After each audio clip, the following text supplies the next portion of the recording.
Αξιότιμα κύριε Πρίτανη, αξιότιμες κυρίες Αντιπριτάνης, αξιότιμα μέλη της ακαδημαϊκής μας κοινότητας, αξιότιμοι προσκεκλημένοι, καλή σας ημέρα. Σας καλωσορίζουμε σήμερα στη σημερινή μας τιμητική εκδήλωση για την 49η επέτειο της εξέγερσης του Πολυτεχνείου. Το Πανεπιστήμιο Δυτικής Αττικής τιμά την επέτειο εξέγερσης του Πολυτεχνείου τον Νοέμβριο του 1973. Παρακαλείται να προσέλθει ο κύριος Νίκος Αποστολόπουλος, λέκτορας του Τμήματος Φωτογραφίας και Οπτικοακουστικών Τεχνών της Σχολής Εφαρμοσμένων Τεχνών και Πολιτισμού. Ο κύριος Αποστολόπουλος είναι ο συντονιστής της συγκεκριμένης εκδήλωσης και θα μας εισαγάγει στο θέμα μας Πολυτεχνείο 1973, τα μηνύματα της εξέγερσης και το σημερινό τους νόημα.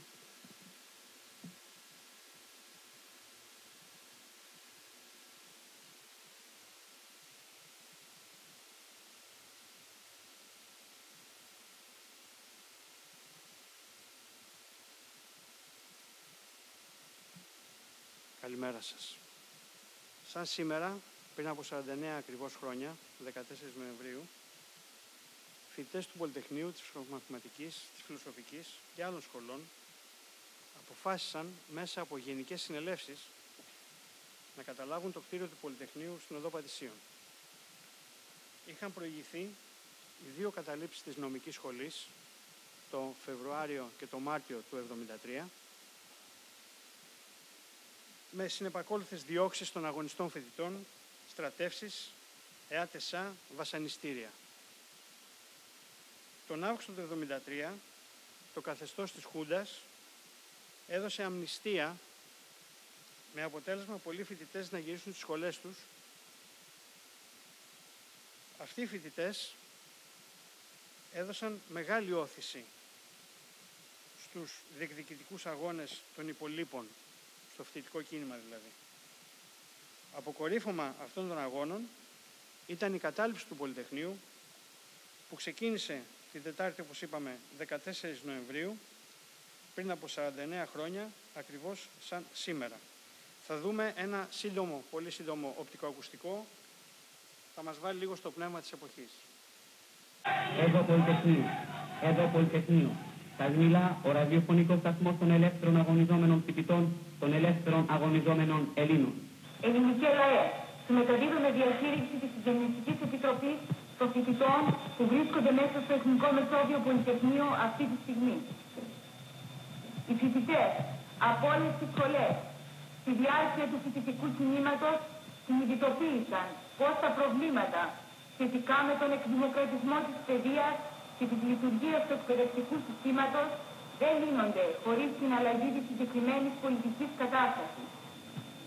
Αρχίζοντας έτσι πολιτικό αγώνα, οι φοιτητές και οι Έλληνες εργαζόμενοι που κλείστηκαν στο Πολυτεχνείο ξεκαθαρίζουν τις θέσεις τους και καλούν τον ελληνικό λαό να συσπηρωθεί γύρω τους και να αγωνιστεί μαζί τους ως την τελική νίκη. 1.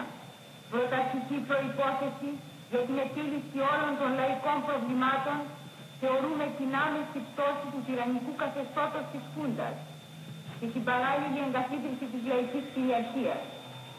2. Η εγκαθίδρυση της λαϊκής κυριαρχίας συνδέεται αναπόσπαστα με την εθνική ανεξαρτησία από τα ξένα συμφέροντα που χρόνια στήριζαν την τυραννία στη χώρα μας. Η πλατιά κινητοποίηση του ελληνικού λαού και η εκδήλωση συμπαράστασης από όλες τις γωνιές της Ελλάδας είναι η καλύτερη απάντηση στους όσους επιχειρούν να μας δυσφημίσουν.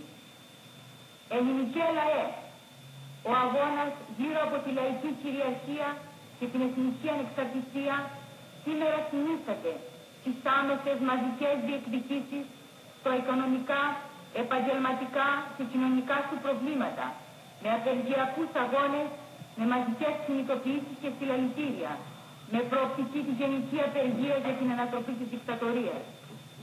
Η παρουσία μας εδώ αποτελεί κέντρο συσπήρωσης, κινητοποίησης και μαζικοποίησης του λαϊκού αγώνα. Όλοι ενωμένοι στον αγώνα για τη δημοκρατία και την εθνική ανεξαρτησία. Ζήτω ο λαϊκός αγώνας.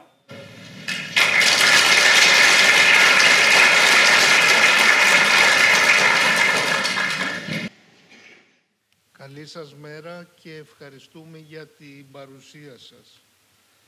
Αγαπητοί μου, έχουν περάσει, όπως είπε και ο Νίκος Αποστολόπουλος, σχεδόν 50 χρόνια από τα γεγονότα του Νοεμβρίου του 1973.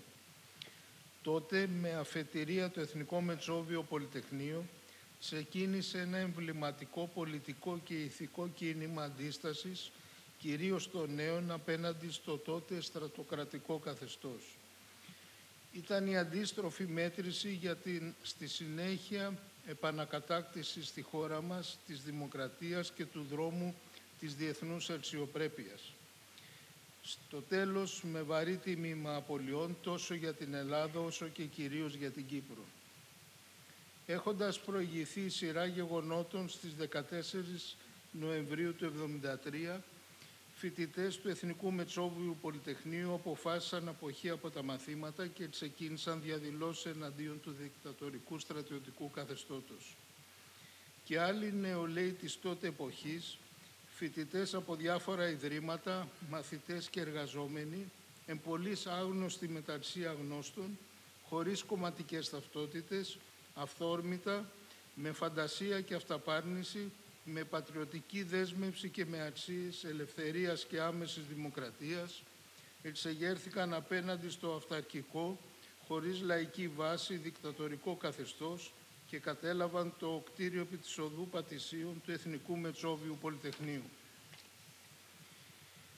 Μαζί μας είναι ο Διονύσης Μαυρογέννης, τότε φοιτητής της Φαρμακευτικής και μέλος της Συντονιστικής Επιτροπής Κατάληψης του Εθνικού Μετσόβιου Πολυτεχνείου, τον οποίο και ευχαριστούμε πολύ που αποδέχθηκε την πρόσκλησή μας και μας τιμά με την παρουσία του.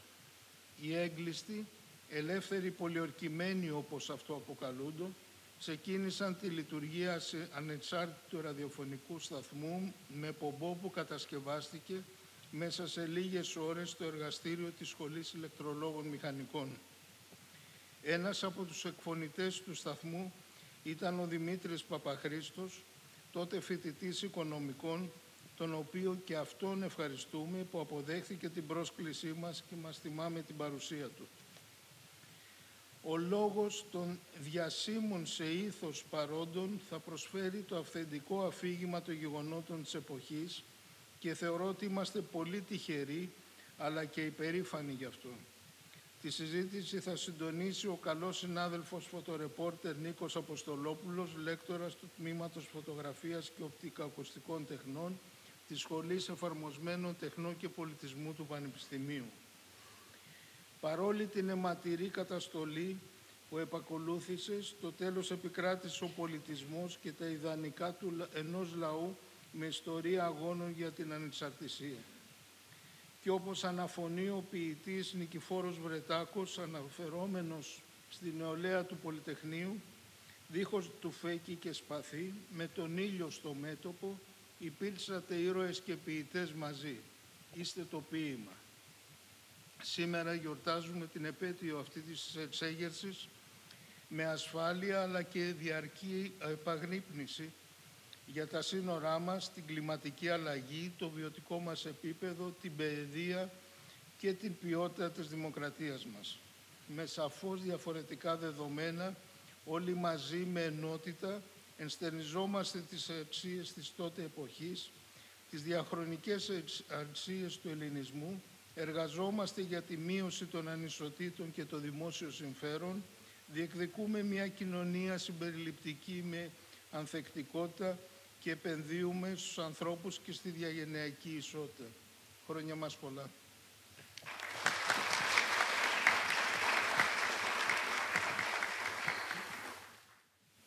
Λοιπόν, αυτές οι λίγες εκατοντάδες φοιτητών τις επόμενες ώρες πλαισιώθηκαν από μαθητές, εργαζόμενους και απλούς ανθρώπους οι οποίοι αγκάλιασαν αυτόν τον αγώνα. Σημαντικό ρόλο στο έναυσμα αυτού του αγώνα έπαιξε ένας φοιτητής του φαρμακευτικού τμήματος της Φαρμακευτικής Σχολής. Ο Διονύσης Μαυρογέννης μπήκε στο φαρμακευτικό το 1971. Το 1973 συμμετείχε στην Επιτροπή Κατάληψης Νομικής ως εκπρόσωπος μαθηματικής.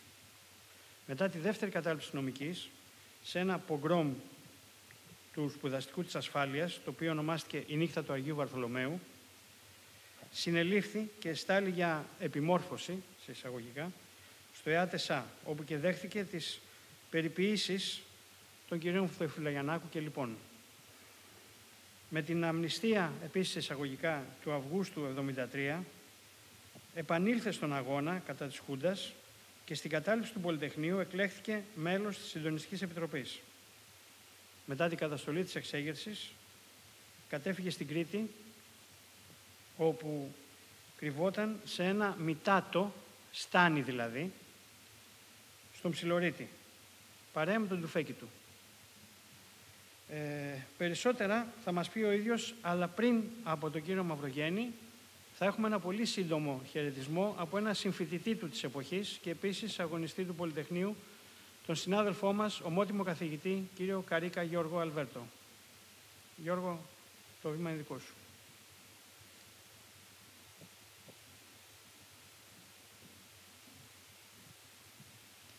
Ευχαριστώ, Νικό.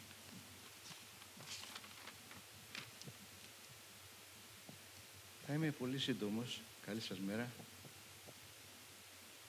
Καλωσορίζω και εγώ και τους νέους φοιτητές που είναι σήμερα εδώ και έχει μεγάλη σημασία η παρουσία τους. Πολλοί μας κατηγορούν ότι είμαστε ο μοναδικός λαός στον κόσμο που γιορτάζουμε την ημέρα της έναρξης ενός πολέμου ή μιας επανάστασης και όχι την ημέρα της νίκης. Μια εξήγηση ίσως είναι ότι σπουδαία δεν είναι η ημέρα που νίκησες, αλλά η μέρα που ξεπερνώντας τους φόβους σου αποφάσισες να αγωνιστείς. Με ιδιαίτερη χαρά αλλά και συγκίνηση επιτρέψτε μου να υποδεχτώ και εγώ και να χαιρετήσω την έλευση δύο εκ των πρωταγωνιστών εκείνης της ιστορικής εποχής. Τον Δημήτρη Παπαχρήστο, τη μοναδική φωνή του Πολυτεχνείου, και τον αγαπητό συμφοιτητή μου Διονύση Μαυρογέννη, πρωτεργάτη της Συντονιστικής Επιτροπής τον Νοέμβριο του 1973, αλλά και της πρώτης εξέγερσης της νομικής και της φυσικομαθηματικής 7 μήνες πριν, που άνοιξε το δρόμο τότε που τάσκιαζε η Φοβέρα. Ο Δημήτρης και ο Διονύσης υπήρξαν οι δυνατές φωνές που συσπήρωσαν χιλιάδες φοιτητές και πολίτες σε εκείνο το λαϊκό ξέσπασμα της Αθήνας. Πολλά έχουν γραφτεί και περισσότερα θα υποθούν ακόμη από τους ιστορικούς του μέλλοντος. Δικαιώθηκε το Πολυτεχνείο. Αυτό που σίγουρα απέτυχε η εξέγερση ήταν να αποκαλύψει τη δίθεν φιλελευθεροποίηση της Χούντας, τις διώξεις που ακολούθησαν, τις φυλακίσεις και τις αμέτρητες ανθρώπινες απώλειες με αποκορύφωμα την τραγωδία της Κύπρου. Σήμερα, υποθέτω οι εκλεκτοί καλεσμένοι μας θα καταθέσουν εκ των έσω τη δική μας αλήθεια, χωρίς φόβο αλλά με πάθος. Μέσα από αυτό το πλαίσιο επιθυμώ να ευχαριστήσω θερμά τις Πριτανικές Αρχές του Πανεπιστημίου μας για τη μοναδική ευκαιρία να τιμήσουμε με ξεχωριστό τρόπο φέτος την επέτειο του Πολυτεχνείου και στα 50 χρόνια. Ευχαριστώ.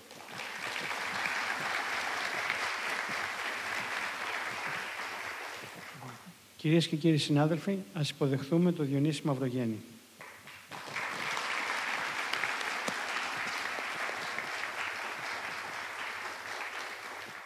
Καλησπέρα σας. Νιώθω ιδιαίτερα συγκινημένος που βρίσκομαι σήμερα σε αυτό το καινούργιο όμορφο πανεπιστήμιο και έχω να εκφράσω από καρδιάς την ευχαριστία μου προς τον κύριο Πρίτανη, αλλά και σε όλη τη Σύγκλιτο και ιδιαίτερα στον κύριο Νίκο για την πρωτοβουλία που πήρε να γιορτάσετε αυτή την επέτειο. Ο κύριος Πρίτανης στο λόγο του τα είπε όλα.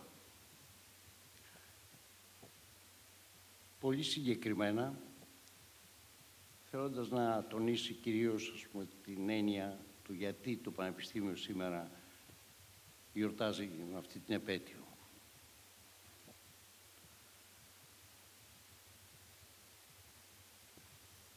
θα ακούσετε πολλά και θα έχετε διαβάσει πολλά για το Πολυτεχνείο. Τα παιδιά που ήταν εκεί τότε δεν ξεπερνούσαν τις 4-5 χιλιάδες. Όλοι αυτοί είχαν κατέβει εθελοντικά και άοπλα για να διαδηλώσουν την αντίθεση στη Χούντα. Δεν κατεβήκαμε επειδή μας έστειλαν κάποιοι ή επειδή είχαμε κανονίσει εν γέννη. Θέλαμε και πήγαμε άοπλοι κάτω. Σαν συνέχεια των αγώνων που είχαμε ήδη δώσει και πριν και στη νομική, και είχαν δώσει και οι προηγούμενοι από μας στις φυλακές και σε όλα αυτά τα πράγματα που είχαν συμβεί τότε. Να ξέρετε λοιπόν ότι ο αγώνας ήταν από ανθρώπους που ήταν εθελοντές για αυτό το πράγμα. Το θέλανε και το κάνανε.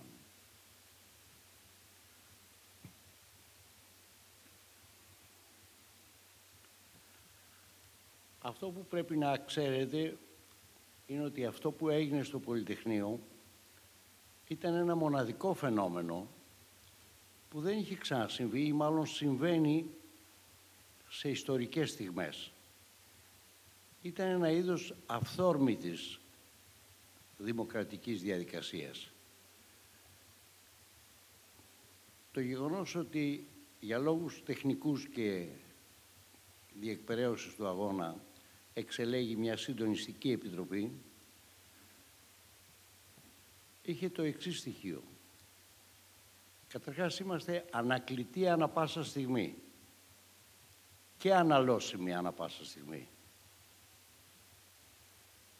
Δεν είναι κάτι παραπάνω από την έννοια της συντονιστικής. Οι συνάδελφοι που μας ψηφίσαν τότε είχαν μια εμπιστοσύνη στο πρόσωπό μας για να μπορέσουμε να τακτοποιήσουμε αυτή την εξέγερση.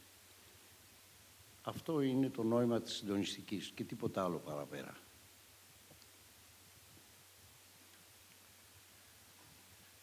Αυτοί οι 4 με 5 χιλιάδες που μαζευτήκαν εκεί, όταν ο Δημήτρης τους καλούσε από το σταθμό να κατέβει ο κόσμος κάτω εκείνο το βράδυ, αν είχαν κατέβει όσοι κατέβηκαν στην πρώτη επέτειο το 1,5 εκατομμύριο, θα είχαμε τελειώσει εκείνο το βράδυ πιο γρήγορα, χωρίς να έχει μεσολαβήσει η προδοσία της Κύπρου, η οποία και έριξε τελικά τη Χούντα. Έτσι κι αλλιώς θα έπεφτε. Αλλά έπεσε με έγκλημα, το οποίο το πληρώνει ακόμα ο κυπριακός λαός και ο ελληνικός λαός.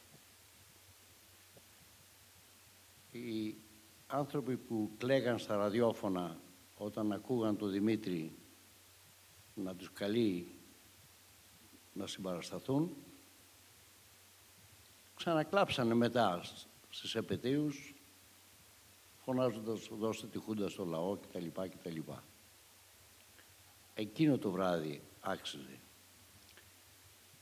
Και θα πρέπει να το ξέρετε οι νέοι τουλάχιστον φοιτητές, όταν σας καλέσει η συνείδησή σας και το καθήκον να κατέβετε εκείνη την ώρα. Μετά θα βρείτε τα θεωρητικά και τα δικαιολογητικά, αλλά εκείνη την ώρα πρέπει να κατεβαίνετε. Όταν βλέπετε το φασισμό και το νιώθετε να σας ακουμπάει ή νιώθετε την ανάσα, να αντιδράτε εκείνη τη στιγμή, γιατί αυτό μένει. Τα υπόλοιπα έρχονται.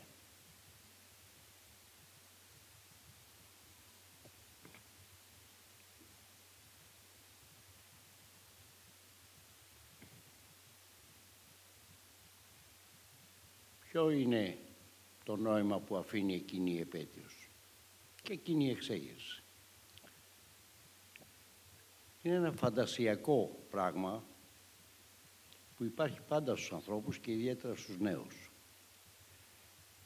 Δεν θα υπάρξει ξανά εξέγερση νέων εάν δεν θυμώνται και την εξέγερση του Πολυτεχνείου.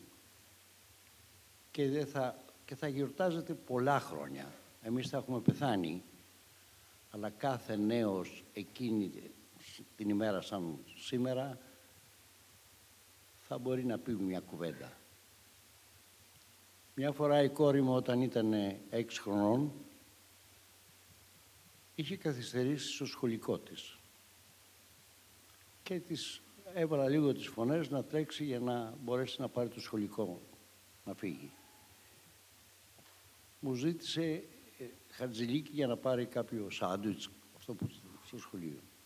Δεν προλάβαινα εγώ γιατί κορνάρανε. Μου βρόντιξε την πόρτα χωρίς να ξέρει και μου φώναξε παιδί, ψωμί παιδί ελευθερία. Και έκλεισε την πόρτα και κατέβηκε. Καταλαβαίνετε τι άκουσα εκείνη τη νύχτα. Και ήταν 6 χρονών. Σας ευχαριστώ πάρα πολύ. Συνεχίζοντας λοιπόν, όπως αναφέραμε προηγουμένως, η εξέγερση του Πολυτεχνείου πλαισιώθηκε από χιλιάδες κόσμου παρά τις αστυνομικές στηριωδίες. Εκείνος όμως ο παράγοντας, όπως ανέφερε και ο Πρίτανης πριν, που έπαιξε το αποφασιστικότερο ίσως ρόλο στη μαζικοποίηση αυτού του κινήματος, ήταν η δημιουργία του παράνομου ραδιοσταθμού μέσα στο Πολυτεχνείο από 2 ραδιοερασιτέχνες, φοιτητές της Βιτανιδίου και εκφωνητές, τη Μαρία Δαμανάκη, τον Δημήτρη Παπαχρήστο και τον Λάμπρο Παπαδημητράκη. Ο Δημήτρης Παπαχρήστος ήρθε στην Αθήνα από την νηστεία της Εύβοιας το 1968. Πέρασε στην ΑΣΟΕ, αλλά το 1973, λόγω αντιδικτατορικής δράσης, του κόψανε την αναβολή. Με τα μέτρα φιλελευθεροποίησης σε εισαγωγικά της Χούντας, απολύθηκε τελικά στις αρχές του Νοέμβρη του 1973 και όπως ήταν φυσικό βρέθηκε στο Πολυτεχνείο. Με την εισβολή του ΤΑΝ και την καταστολή της εξέγερσης συνελήφθη αλλά διέφυγε και έζησε στην παρανομία μέχρι την πτώση της Χούντας. Μετά τη μεταπολίτευση ολοκλήρωσε τις σπουδές του στην ΑΣΟΕ και ασχολήθηκε και ασχολείται ακόμη μέχρι σήμερα με δημοσιογραφία, συγγραφή βιβλίων, θεατρικών έργων, επιμέλεια βιβλίων και ντοκιμαντέρ. Κυρίες και κύριοι συνάδελφοι, ας υποδεχθούμε τον Δημήτρη Παπαχρήστο.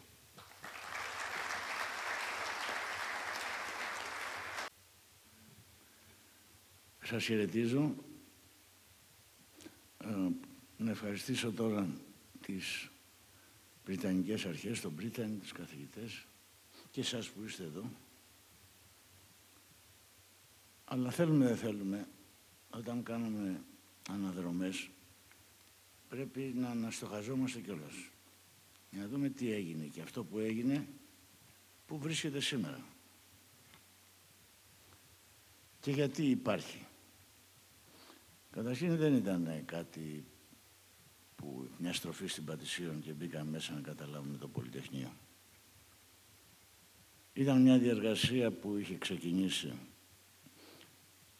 όταν η Χούντα πίστεψε ότι με τα στρατοδικεία, με τις φυλακές, με τα βασανιστήρια, με τις εξορίες ξεμπέρδεψε, γιατί υπήρξαν πριν. Μόλις ήρθε η Χούντα, δηλαδή τη 17 της 21 Απριλίου, συλλάβανε, τους πιάσανε σχεδόν στα σπίτια τους, απροετοίμαστους. Δηλαδή έχουμε μια δεκαετία του 60, όπου υπάρχει ένα κίνημα και προβατώ στο κίνημα των Λαμπράκηδων και με το Θεοδωράκη και με τα τραγούδια. Αλλά είχαμε και δολοφονίες, έτσι. Πέρα από το Λαμπράκη είχαμε και ένα συνάδελφό μου, το Σωτήρη το Μπέτρουλα.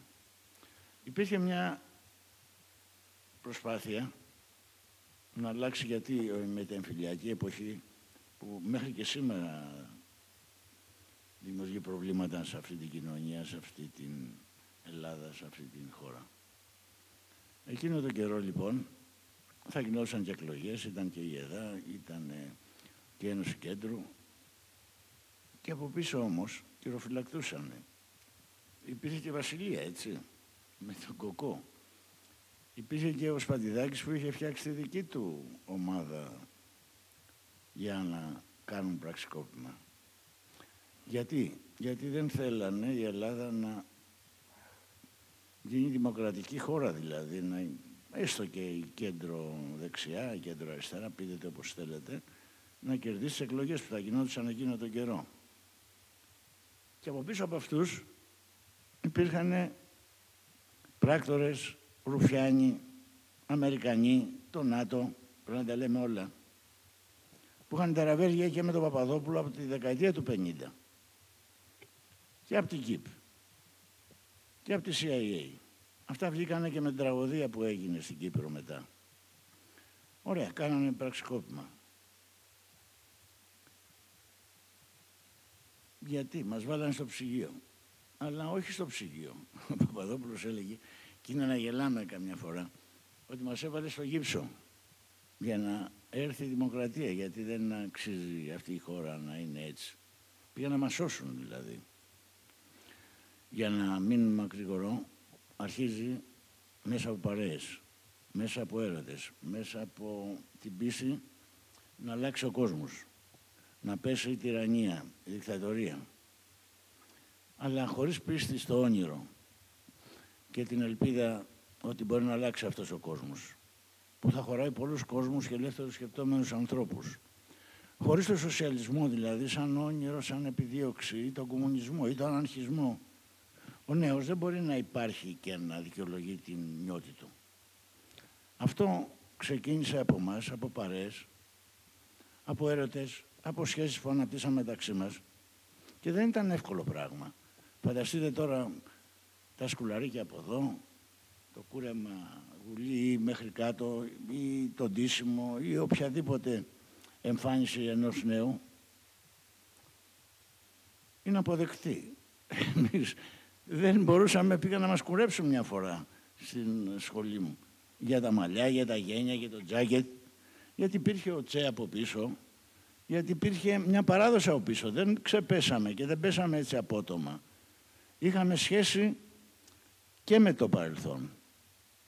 Σε όσο βαθμό, σε αυτό το βαθμό μπορεί να έχει ένας νέος. Αλλά κοιτάξτε, η μνήμη είναι η ίδια μας ύπαρξη. Αντιστέκεται και στη φθορά του χρόνου και σε κάθε μορφή εξουσίας. Αλλά θέλει καλλιέργεια. Και αυτό που γίνεται σήμερα, για σας, όσοι είστε εδώ, είναι ένα κάτι. Αυτό μπορεί να βάλει φωτιά στα πάντα, ακόμα και στο τίποτα. Γιατί αυτοί οι νέοι, εμείς δηλαδή, εκείνο τον καιρό, 4-5 χιλιάδες, δεν βάλαμε απλώς το κεφάλι μας σε τουρβά. Πιστέψαμε ότι ή τώρα ή ποτέ να γκρεμίσουμε τη Χούντα, αλλά και ένα σύστημα που φτιάχνει Χούντες, έτσι. Δεν είναι έτσι ξεκάρφωτοι αυτοί. Και αν θέλετε να κάνω και μια στην παρούσα κατάσταση να πω κάτι, το ψωμί, παιδεία, ελευθερία είναι ένα σύνθημα που ισχύει και σήμερα. Γι' αυτό στους δρόμους οι φοιτητές το φωνάζουν και λένε ψωμί, παιδεία, ελευθερία. Το Πολυτεχνείο δεν τελείωσε το 1973. Το Πολυτεχνείο είναι ιστορικό γεγονός. Αλλά το μεγαλείο του είναι ότι έγινε και συμβολικό. Και ακόμα κάτι πιο σημαντικό, έγινε και σταθμός ανεφοδιασμού για τους νέους. Γιατί θα πάρουν τα εφόδια για να συνεχίσουν από εκεί που δεν μπορέσαμε να φτάσουμε εμείς. Δεν είναι κάτι που έγινε άπαξ. Έγινε διαπαντός. Υπάρχει και σήμερα. Είναι η ζώσα μνήμη. Δυστυχώς για τα νέα παιδιά σήμερα, είτε μαθητές είναι, είτε φοιτητές είναι χρωμένοι από αυτό που δεν καταφέραμε, για να συνεχίσουν από εκεί που δεν μπορέσαμε. Και το κάνουν. Δεν θα κάνουν άλλο Πολυτεχνείο, θα είναι και φάρσα. Αλλά θα κάνουν τα δικά τους. Και μάλιστα τώρα είναι οι συνθήκες πιο δύσκολες. Η Χούντα τότε είχε καπέλο και φαινότανε. Τώρα υπάρχουν Χούντες που μας βγάζουν τα μάτια. Δεν υπάρχει μεγαλύτερη Χούντα από όλο αυτό το σύστημα των τηλεοράσεων ακόμα. Και αυτή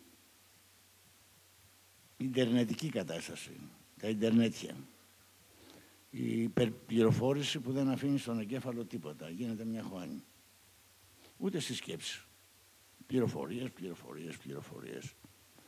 Λοιπόν, για να τελειώνω, η ουσία δεν είναι ότι εμείς αυθορμήτως βρεθήκαμε να καταλάβουμε το Πολυτεχνείο.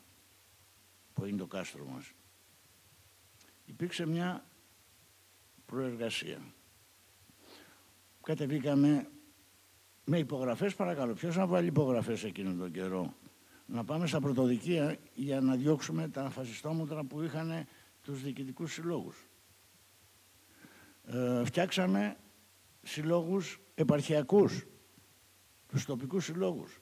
Και έτσι γνωριστήκαμε μεταξύ μας και η πρώτη συντονιστική σχέση που αποκτήσαμε ήταν μέσα από τους τοπικούς συλλόγους. Ήταν υποκατάστατο δηλαδή έξω από τα πανεπιστήμια. Φανταστείτε, τα πανεπιστήμια εκείνον τον καιρό είχαν κυβερνητικούς επιτρόπους, στρατηγούς. Είχαν χαφιέδες μέσα στα πανεπιστήμια, το σπουδαστικό της ασφάλειας. Και σήμερα, μετά από τόσα χρόνια, θέλουν να βάλουν τους μπάτζους εδώ μέσα πάλι. Δεν υπάρχει άσυλο. Άρα όταν είπα ζούμε τη δημοκρατία, αλλά ζούμε την ψευδαίσθησή της, και μάλιστα τώρα είναι νομοποιημένη, έτσι, διότι παίρνει αποφάσεις χειρότερες από τη Χούντα, νομοσχέδια, οτιδήποτε, αλλά με τη συνένεση τη δική μας και στο τέλος και τη συνενοχή μας, εφόσον μπλα μπλα με εκλέξατε. Άρα και η ελευθερία που έχουμε, που δεν θα γινόταν κάπου αλλού ή εδώ στο πανεπιστήμιο ή οπουδήποτε αυτή η ελεύθερη κουβέντα, είναι στα όρια τους. Ακόμα και η ελευθερία είναι ελεγχομένη. Μέχρι εκεί που τους βολεύει ή που τη δικαιολογούν ή που την κάνουν κι άλοθη. Να μωρέ, είναι και ο Παπαχρήστος που μιλάει ελεύθερα. Είπε κανείς ότι τον έπιασε από το λαιμό, κι όμως με έχουν πιάσει και μετά τη δικτατορία το 1978. Γιατί το Πολυτεχνείο είναι επικίνδυνο. Από όπου και να το ακουμπήσουν, είναι επικίνδυνο, δεν μπορούν να το βρωμίσουν. Κάνανε προσπάθειες, μας αγκαλιάσανε μέχρι ασφυξίας. Αλλά δεν τα κατάφεραν. Γιατί μας ξεπερνάει. Και εμάς που το κάναμε. Δεν έχει ιδιοκτήτες καταρχήν. Είναι εκεί, συμπατησιών για να δείχνει τον δρόμο. Δεν ανήκει σε κανέναν.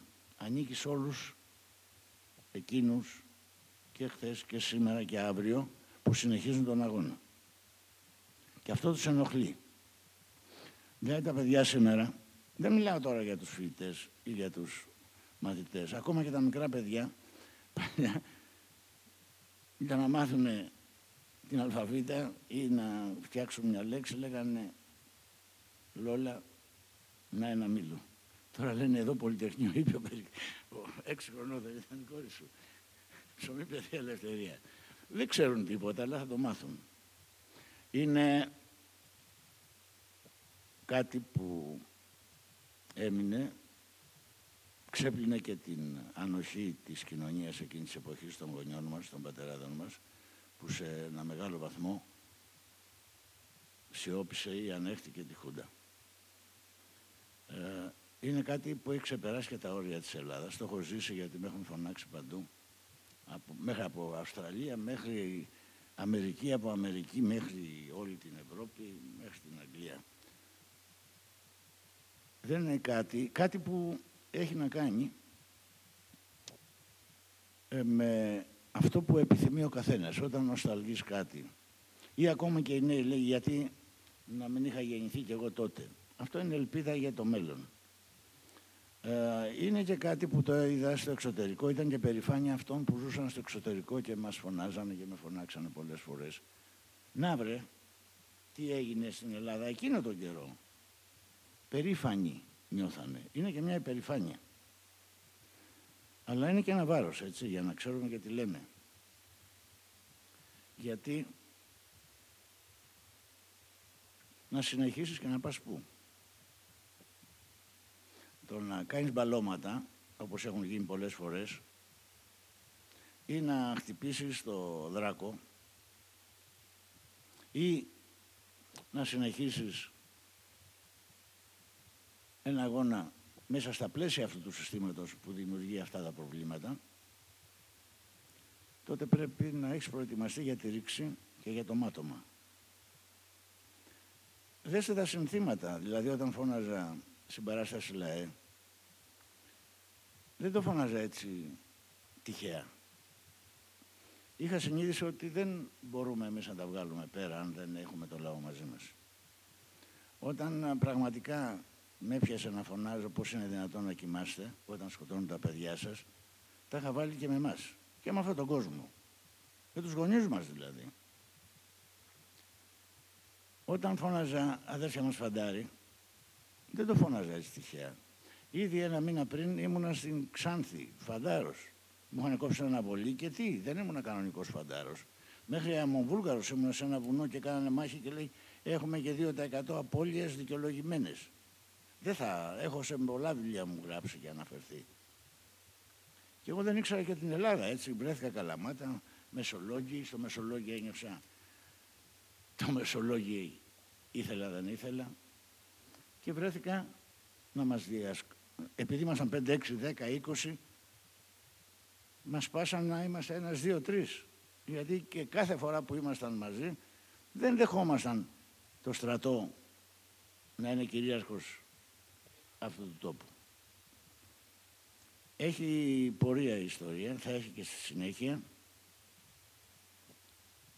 Και είναι πολλά στα οποία θα βρεθούμε μπροστά, που πραγματικά έχουμε, όχι μόνο στην Ελλάδα, σε παγκόσμιο επίπεδο, μια παγκοσμιοκρατία. Εκφράζεται κατά τόπους από διάφορους που υπηρετούν αυτό το σύστημα. Και αυτό πρέπει να ανατραπεί και αυτό δείχνει και το Πολυτεχνείο.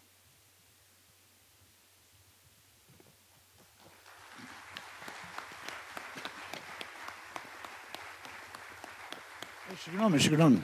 Κάτι που είναι πολύ σημαντικό, το αυθόρμητο έγινε αυτοοργάνωση. Αυτά που είπε ο σύντροφος και αγαπημένος μου Διονύσης, γενικές συνελεύσεις, ανακλητοί εκπρόσωποι, συντονιστική επιτροπή, αυτοοργάνωση μέσα, συνθήματα που βγαίνανε από τον αγώνα, τραγούδια που γινόντουσαν γροθιές. Ο ραδιοφωνικός σταθμός έπαιξε καταλυτικό ρόλο. Σπάσαμε και τη μοναξιά μας μέσα στο κέντρο της Αθήνας. Προχωρήσαμε Θεσσαλονίκη, στην Πάτρα. Κατεβήκαν αγρότες, φοιτητές, μαθητές, εργάτες, αν δείτε και τις προκηρύξεις των εργατών, των μαθητών. Δηλαδή δεν χωράγαμε στο Πολυτεχνείο. Είχαμε απλωθεί σε όλη την Ελλάδα, γι' αυτό μπήκανε. Δεν θέλανε ούτε αυτοί να μπουν. Αν είδα προχθές τη δίκη της Χούντας και έβλεπα ήταν κακομοίριδες. Και εγώ δεν θα το έκανα, να λέει ο Παπαδόπουλος, το έκανε ο Ιωαννίδης. Μετά λέει ο Ζευγιαννάκος, χειρότερος από τη Χρυσή Αυγή σήμερα. Δηλαδή το Πολυτεχνείο ήταν μια μεγάλη κουμούνα, δηλαδή μια άμεση δημοκρατία. Και όχι μόνο, ακόμη και να συντηρηθούμε, να κοιμηθούμε, να φάμε και συμπαράσταση από τον κόσμο απ' έξω τα λεφτά. Αχ, και τα άφησα εκεί πάνω στο σταθμό για ασφάλεια και βγήκαν οι μπάτσοι και τα πήραν και τα τρόφιμα πήραν και φεύγαν και εγώ ήμουν κρυμμένος απέναντι και τα βλέπα. Δεν θα τα ξεχάσουμε ποτέ, όπως και το μεγαλείο, στην πόρτα μπροστά το τάγκς και τα παιδιά πάνω, στα κάγκελα, κορίτσια και αγόρια, και οι μπάτσοι απ' έξω και οι στρατιώτες εκαημένοι. Ποιος το έκανε αυτό, λέει, δεν φοβόσασταν? Και βέβαια φοβόμασταν. Αλλά όταν μοιράζεσαι το φόβο, τον ξεπερνάς και μπαίνεις σε μια υπέρβαση.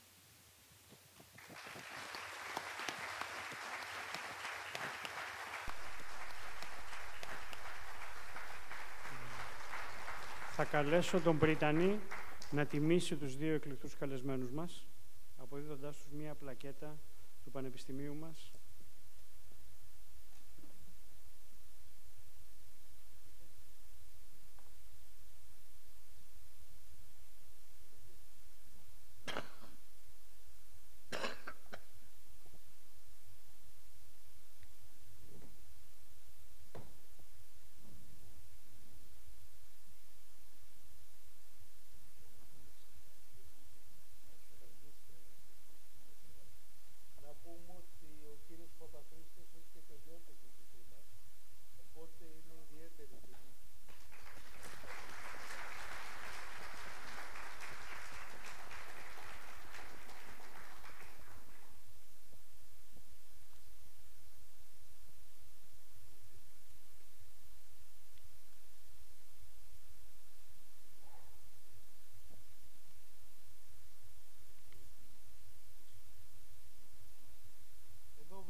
εδώ Πολυτεχνείο.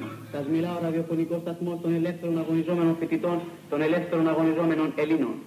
Ελληνικέ λαέ, απόψε, εδώ και λίγη ώρα, η Χούντα, η δικτατορία, έδειξε το πραγματικό της πρόσωπο.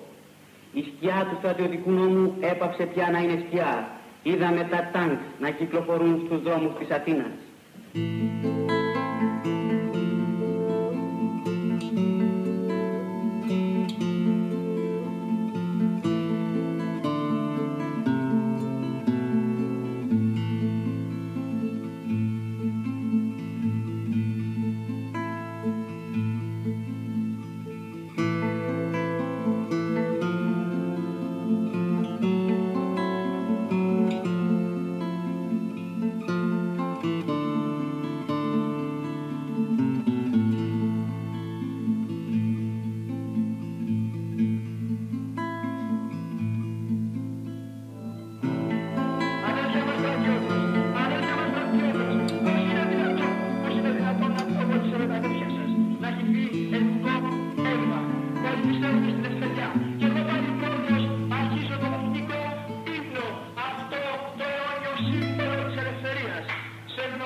Να σας καλέσω να κρατήσουμε 1 λεπτού σιγή με τους πεσόντες του Πολυτεχνείου.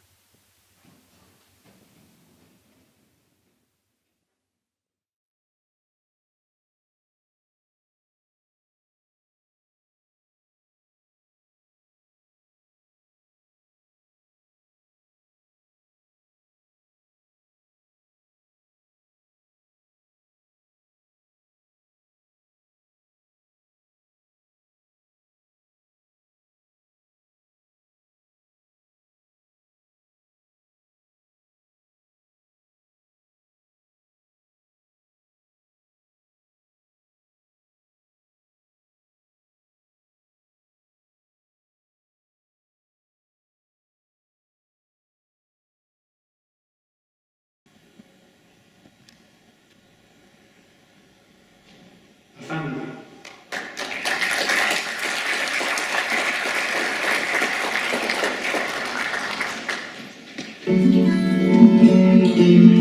you.